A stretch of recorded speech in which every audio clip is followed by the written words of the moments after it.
Hey everybody, welcome to this edition of Michael's Supported Italia. I'm Michael, and today we're going to be making a great dish, chicken piccata. And it doesn't fall right in line with the chicken franchises or the chicken marsalas or even the chicken cacciatore for that matter. This doesn't get a whole lot of love. But today we're going to give it some love. We're going to have chicken, obviously, and we're going to have artichokes. We're going to have some wine mixed in with it, so it's going to give it a different taste. So I'm going to have it with the capers, with the artichoke hearts, which I quartered, and we're going to put it together for right now for you, and I'm going to show you what that looks like. So the first thing we're going to do, we're going to take our chicken, which I've dredged in some flour, and we're going to take it and mix it in with about 4 tablespoons of olive oil and about 3 tablespoons of butter mixture. And you're going to put that right in the pan. And you're going to do it for about 3 or 4 minutes on each side.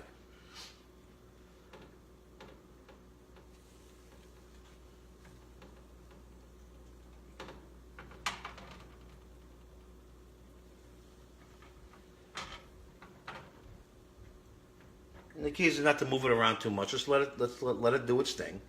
And basically, when that's done, about 3 minutes on each side, I'm going to take it out.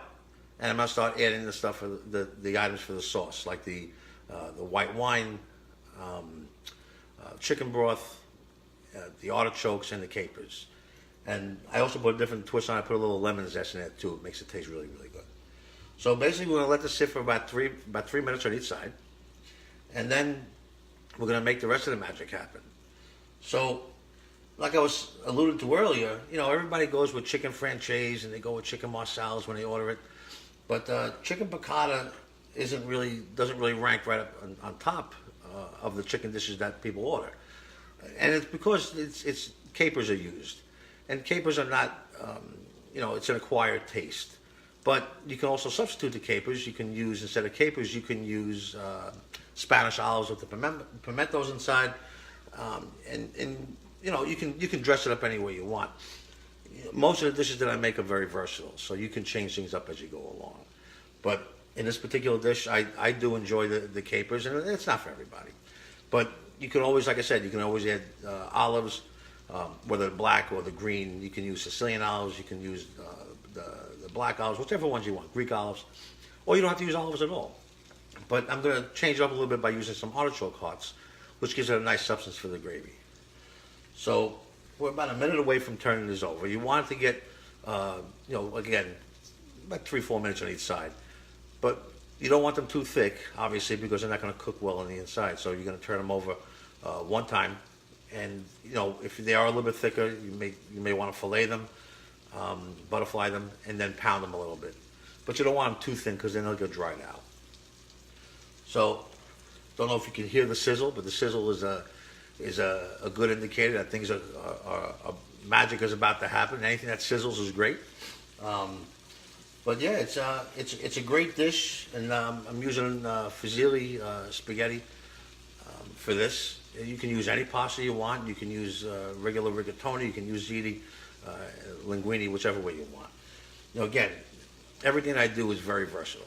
And I like to make versatile dishes because it allows you not to have to make it this way. This might be the way that I make it. You might want to make it the way you want. So it's about versatility every time we're in the kitchen. You don't want to be stuck or tied down to one way of doing something. So that's why I like to do certain dishes with versatility.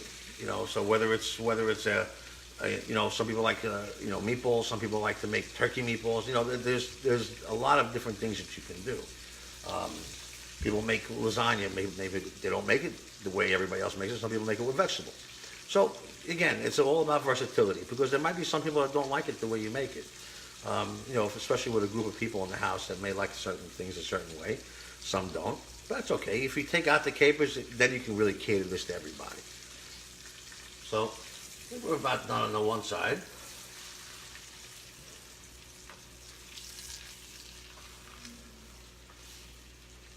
And just with the flour that you're adding to the chicken, it's thickening up the olive oil and the butter. So the flour is very, very important. And I've already pre-cooked the pasta, so that's already off on the side. But I keep some of the pasta water, the starchy water, on the side, just in case, because I'm adding some grated cheese and things like that, and you want to thicken it up, but you don't want it too thick. So the pasta water, in this case, might thin it down some, but it'll still give you a nice saucy consistency that you're looking for. So this will just be another minute or two, and then we're going to take these out, and then we're going to start adding the sauce to that.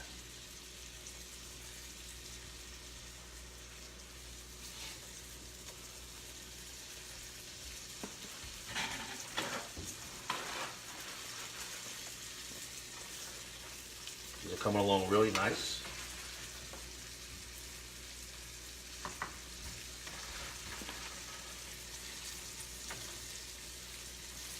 And what you're going to do is, once the sauce is done, then you're going to start adding it. You're going to add the chicken back into the sauce.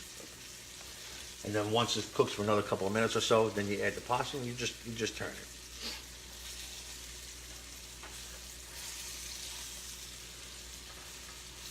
And nothing gets wiped out. You leave everything in the pan, because then what you're going to do is you're going to start adding your wine and your chicken broth, and you're going to glaze your pan.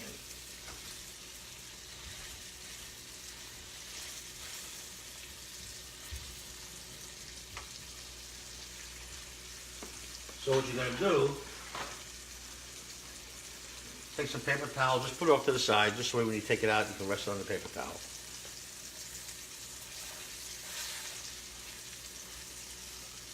All right, so you should be good there. Yeah.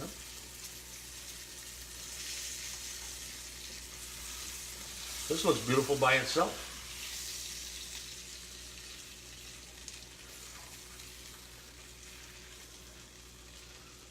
Okay, now that's out. I'm going to reduce the heat down just about medium high, and then I'm going to add about 3 cloves of garlic. Now you don't have smell-o-vision here, but you can't even imagine what this smells like right now. So just with the butter and the olive oil and now the garlic. Now you're not going to cook the garlic very long, just for a minute, so I can get the nice color. And then you're going to add in. I quartered up about 15 ounces of artichoke hearts. Just put that right in. You're going to mix it around for just about a minute or so. Excuse me.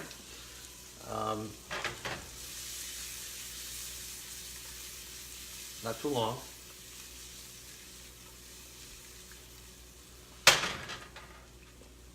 Okay, now there's a lot of bits on the bottom from the garlic and from the chicken and from the flour. So basically, this is all you need, about a minute. Okay? Then once that's done, about a minute or so, it's got a nice glaze on it. Then I'm going to add about 1 cup of white wine.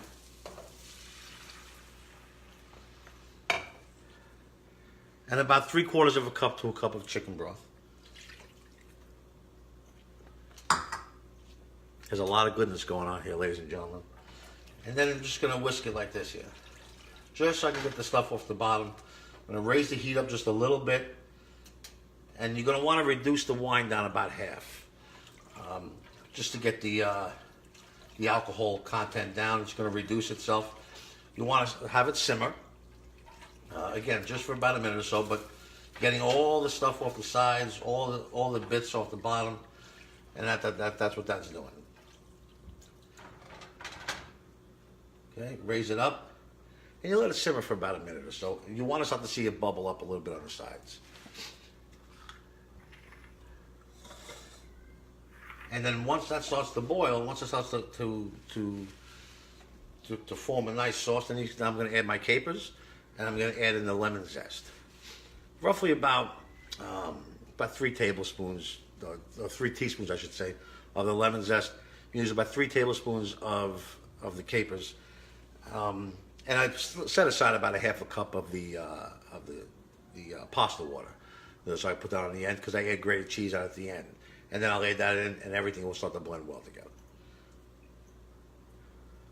Okay, so we're starting to bubble up really nicely here. The artichokes are getting a little bit translucent, which is what you want. You don't want them tough. Sometimes artichoke hearts can be tough in certain spots. So You can make your own artichokes and take the hearts out. That takes obviously it takes a long time. It's also another dish, right? Stuffed artichokes. But I like to buy I buy the Cento brand artichoke hearts. They have different kinds. They have smaller ones, larger ones. You'll find which one works best for you. All right, so looks like we're doing real well here. Things are starting to boil up nicely. Again, it's not reduced down to where I want it yet. It's almost there. You want the liquid to reduce down about half because that's what's going to happen with the wine. The wine's going to reduce. So, and then, just mix it up a little bit. But it's ultimately, this is looking the way it's supposed to look. So I have that set the way it is. And then we add about 3 tablespoons of the capers. Blend that in nice. And make sure you also rinse off your capers because capers are usually very, very salty. So you want to rinse them just for a couple of seconds just to take the excess sauce because even when they're mashed down, they can be a little bit salty. But what I do, after I blend this, I take, a spatula or anything you want to use, and I press down some of the capers just a little bit. It does a couple of things. It releases the flavor of the capers, plus also it makes it it gives it more of an aroma. But you don't have to do that with all of them. Just take a few, mash them down a little bit, and this way the whole sauce can experience the flavor of it because you're releasing the breaking up the capers. So,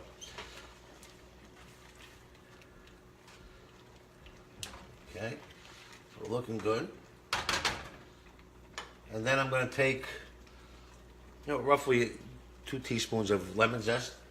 Put that in there. So you have a lot of different aromas in here. You have, you have the wine, you have the chicken broth, you have the capers, and then you're adding in grated cheese. You're adding in the lemon zest. It's just a lot of fragrance. It's just a very, very fragrant dish. So this is coming together real nice. Some people like, instead of the artichoke hearts, some people will probably add some onion. And onion's good, but it'll turn this into a very sweet sauce because obviously as you cook onions, it gets sweeter, and that's not really the taste you're looking for in this particular dish. So, okay, so this is cooked down exactly where I want it. Now, I'm going to add roughly about 3-4 tablespoons of grated, I use the Locatelli brand, Pecorino Romano. I put that in there like that. Again, whisk away. And you'll find that you may or may not even need the pasta water, but you're not going to find that out until you add the pasta to it. Okay? Because pasta will absorb some of the liquid that you put in there. And as you can see, it's not a very long dish. It doesn't take very long to make. And it's not a very expensive dish. It's really maybe a couple of dollars per member of your family because, you buy a package of chicken breast. You can even buy 2 if you have 4 people in your family. You can fillet them because they're thick enough. It's usually $7 or $8, $9, $10 like that. And then really you're just using things that you might have around the house. I mean, not a lot of people carry capers in their refrigerator or things like that, but a lot of people have wine in the house. You're using a cup of wine. You're using some chicken broth, which a lot of people who cook have chicken broth laying around. So I would say, per family, this would probably be, per person, probably $3, $4 a person. So it's not an inexpensive dish to make. It's a very versatile dish, a very flavorful dish, and that's really it. So this is boiling away. We'll just lower this down just a little bit. Then I'm going to grab my pasta, put it in there, mix it around. I'll put the chicken in first, and then everything will start to come together. So what we do is now, take our chicken, and we add it back in.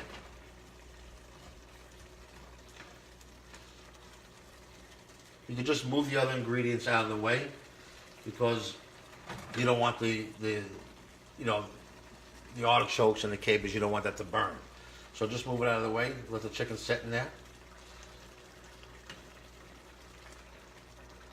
And then I like to use the tongs, and what I do is I just take the inside of the tong and I just move the sauce around.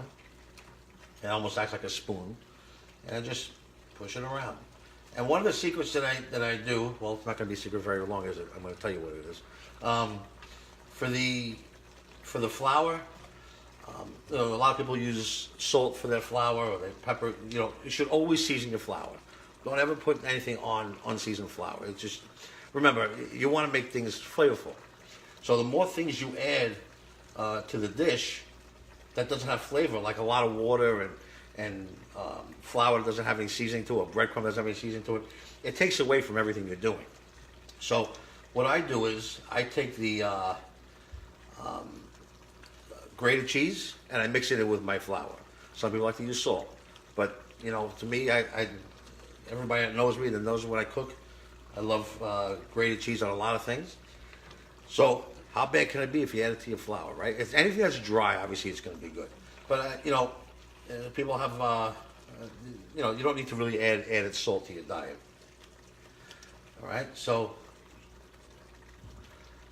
now we have this, and what I'm going to do is I'm going to move the chicken. Oh yeah, this looks amazing.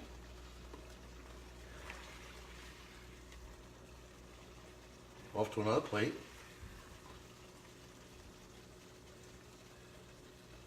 As you can see, that looks amazing by itself. But now I'm going to reduce the heat down. I'm going to add I have fusili's made. So I'm going to add that in. I'm just going to turn it. Don't go too crazy. Don't worry about, you know, falling off, fall on the floor. Don't worry, we'll find a dog that's going to pick that up. But yeah, you just twirl it around. And while there's a lot of sauce on here, I think I'm going to add the pasta water to it, just to thicken it up a little bit more. The starch works perfectly for most sauces, so. But this looks absolutely amazing. Okay, so I'm going to add about half of this pasta water I have in here, just to try it. Don't add everything at one time. Put a little bit at a time, just to see how it incorporates with the rest of it.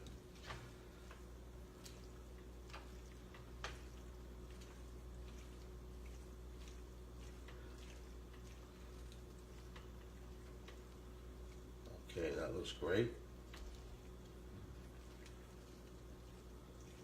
All right. So for the sake, I'll put the chicken back in just for a second. Okay. Don't forget to shut off your stove. It's very important. I'm just going to take, oh yeah, there's a lot of sauce in here. This is great. Just put some in like this.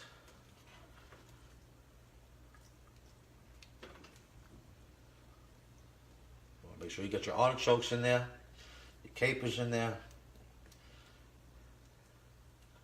And you add your chicken right on top. And that, ladies and gentlemen, is chicken piccata. So now, what we always do is I get to have the pleasure of trying one for myself. So let's see what this is like.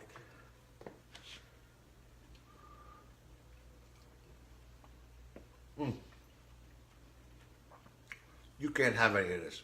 This is great. So, ladies and gentlemen, basically, you take some chicken cutlets, you put some flour. I use grated cheese with my flour.